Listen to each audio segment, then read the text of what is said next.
Hey, coach. Welcome back to Marketing for Fitness Coaches, the show that helps you treat marketing like a practice, not pressure. I'm your host, Candace Dixon, CMO of OPEX and CoachRx. Today, we're talking about something that can either accelerate your momentum or stall it completely, your marketing tech stack. If marketing ever feels clunky, chaotic, or confusing, it might not be your content or your strategy. It might be your tools or too many tools or the wrong ones. So in this episode, I want to simplify it all and show you the lean, effective, strategic tech stack that supports everything we've been building in the system. Let's get into it. Before we talk about the tools, let's talk about what they're for. Your coaching service delivery, your business suite, storefront payments, client management, profiles, your programming, communication, and your client experience. That should all live inside CoachRx. If you want to know more about CoachRx, just click the link in the description. Now, CoachRx can also support content creation. We've talked about a lot of ideas throughout episodes. It can demonstrate what it feels like to work with you and show off your coaching style and client relationships, the wins you've collected, testimonials. You can leverage the Loom integration to simplify content capture. But before someone becomes a client, there are some essential marketing functions that your tech stack does need to support. Now, these things in the future might be available in CoachRx. We'll be working on that. So the core marketing functions your tech stack needs to support is you planning and creating content, scheduling and publishing content, capture and lead nurture, booking sales consults, tracking leads and following up with leads, potentially automating lead flow. This is what we'll call your marketing tech stack. Now, new tools are emerging all the time. So these are recommendations based on simplicity, usability, potential for innovation, and what I've seen working in the market at this point in time, recording this episode on April 28th of 2005.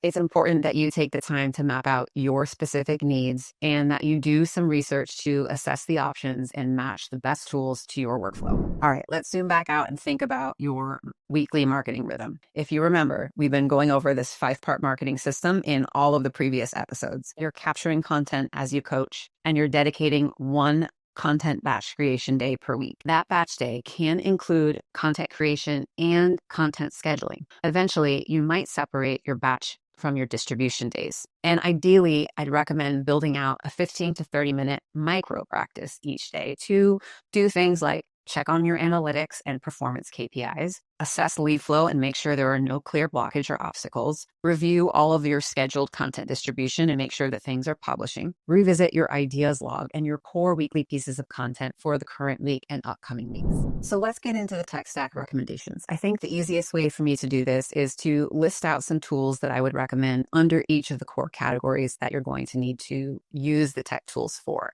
So let's start with content ideas and capturing those ideas. This could be very simple, something like a Google Doc or a Notes app, voice memos, or you could build out something more comprehensive in a tool like Notion. Or if you're someone who is enamored with AI like myself, you might want to play with Cortex. Cortex is very similar to Notion and accelerates the note-taking process, but has AI built in really cool ways. The important thing here is that you choose your preferred method and you create a centralized hub for capturing all of your ideas and be very disciplined about keeping them there so they're organized and ready for you on your batch content days. Now let's revisit content creation. Although we've hit this a lot in other episodes when we talk about documenting while you coach and making this as simple as possible. Of course, CoachRx is your coaching hub, your coaching command center, and this is a great way for you to capture B-roll of you using the tool to engage with your clients. But you could also use the Loom integration for coaching examples, client wins, and behind the scenes footage of you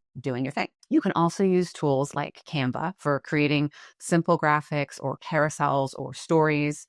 Even if you want to create downloadable PDFs, there are so many functions in Canva for you to create really simplistically designed assets that match your brand style. Now, when it comes to video, a couple of tools I want to recommend here are Descript, Riverside, or StreamYard. These are great tools for video and podcast recording, video and podcast editing, and especially video repurposing. Most of these tools are all text-based editors, which make it very simple for you to edit. You don't have to know how to use fancy editing tools. You could just literally delete words or phrases from a text script and it'll remove them from the video. A lot of these tools have AI features built in that make the process super easy for you. And creating shorts is automatic. Now, for short form editing, a couple of tools that you might want to look into are CapCut, Native IG, or Instagram just launched a competitive tool to CapCut called Edits. But those three are very simple for you to edit short form content and also post short form content. When you see videos in your feed of other coaches green screening themselves behind a training program or a client movement video, these are all things that can be done very simply in a tool like CapCut or Edits. When it comes to outlining content, generating new content ideas, or repurposing content, you'll want to use AI tools like ChatGPT, Claude, or Cortex. These will help you refine your messaging. Now, it's important to actually put some thought into the setup of using these tools, making sure you complete the profile, giving the system more information about you, your role, and the tasks that you want it to perform, or getting a little bit more advanced and creating some custom GPTs or project files where you can upload documents giving your tone of voice, brand style guide, writing samples, and help the tool be more effective at communicating the way that you actually communicate. You don't want to sound like a cookie cutter robot and like every other person using an AI tool. You want this to be your thoughts, your work, your style, but just enhanced or repurposed with AI to make your job creating content more efficient. We talked about some of these tools in the referrals episode, but when it comes to collecting client feedback and testimonials, I want you to make this easy for clients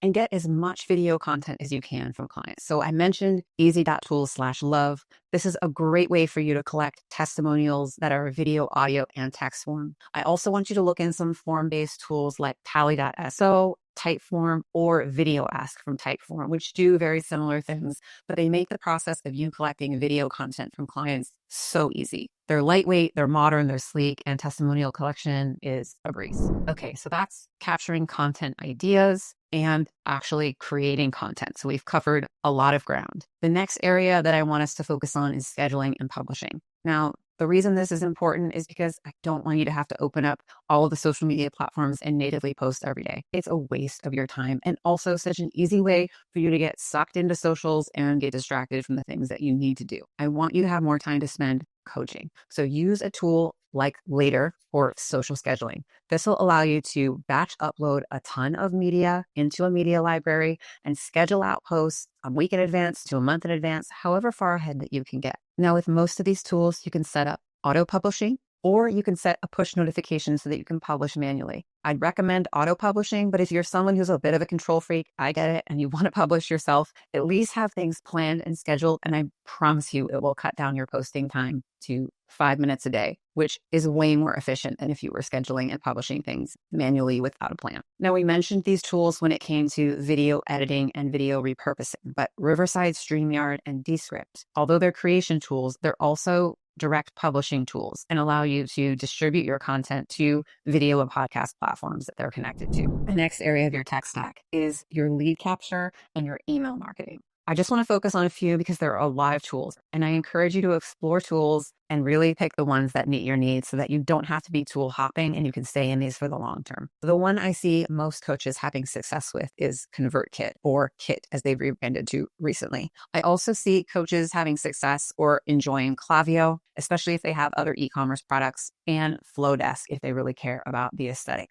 of the email design. But these are tools that are going to make it simple for you to capture contact information, create a landing page, automate email sequences, and be able to send broadcast emails on a regular basis. Now, if you're not ready for a landing page, you could explore using something like TapLink or a streamlined link in bio page that allows you to build out more than just a link list, but allows you to actually create more of a landing page environment in the link in bio experience. And lastly, I wanted to highlight Lead Pages. If you're someone who's really focusing on conversion into your core coaching products, Lead Pages has a bunch of templates that make that process super easy if you're not a graphic designer or user experience designer and you want pages that are proven to convert. Lead Pages is something that I recommend when it comes to landing pages. All right, we're getting close. The next part of your marketing tech stack is your sales consult booking. Now, you can be super simple here and also leverage the fact that it's free by using Google Calendar and Tasks. Most people don't realize this, but you can create booking link pages within your Google Calendar. If you want something more robust here and you're willing to spend, you can use a service like Calendly or Acuity for a more polished client-facing scheduling experience. Now, an important part of scheduling is actually tracking the lead flow. So I've mentioned using Google Sheets or creating a Notion board in the past if you're not invested in having a complete customer relationship management solution. But the important thing is you want to keep track of where the leads are in the process and what has happened as you have contacted certain leads. Give yourself room to create a little note so that if someone's not quite ready to convert, but they mention something you want to keep top of mind, that you can note it and it's available for you the next time you follow up with them. The last section of your tech stack is project and workflow management. Now, there's a lot that can be done in Notion, but you could also explore tools like Trello or Todoist, or keep it simple with Google Sheets. But you want to keep your marketing systems and your priorities organized. Here is where you can create simple tasks for yourself so that you know what you're doing on your batch content creation days, what you're doing in your micro practice of your daily marketing rituals when you're following up with leads, and what content creation projects you have coming up so that you can plan and stay ahead. All right, this week's action steps. I want you to audit your current tools. What is working? What is creating noise? Think about your actual lead flow from your content creation to your lead and contact acquisition to your consult flow. Where are there gaps? Where are there pain points? What systems or tools or technology are helping you smooth out that process or making that process have more friction? Set your batch content creation day and your distribution rhythm. Whether these are 1 day or 2, it doesn't matter. It just needs to align with what you have time for and what you can stay consistent with. Try implementing your 15-minute daily marketing micro practice and check in on your lead flow and see where you can engage and convert. This episode was definitely heavy on a lot of listing tools and technology. So make sure that you check the companion blog for links to all of the tools in your show notes. If you have questions, DM me at Miss Candace Dixon. If you want help mapping out your tech stack or talking about the pros and cons of a specific tool that I've mentioned here. Thanks for listening to Marketing for Fitness Coaches, where marketing becomes part of your practice. This show is part of the CoachRx Podcast Network, a collection of shows committed to elevating the coaching conversation. I hope that this episode exposed you to some new tools, or at least the thought that you need to create a system that has tools and a marketing tech stack. Start simple, stay focused, build the tech stack that supports the system that we've been discussing and that supports your strengths. Keep coaching, keep connecting, and I will catch you in the next episode.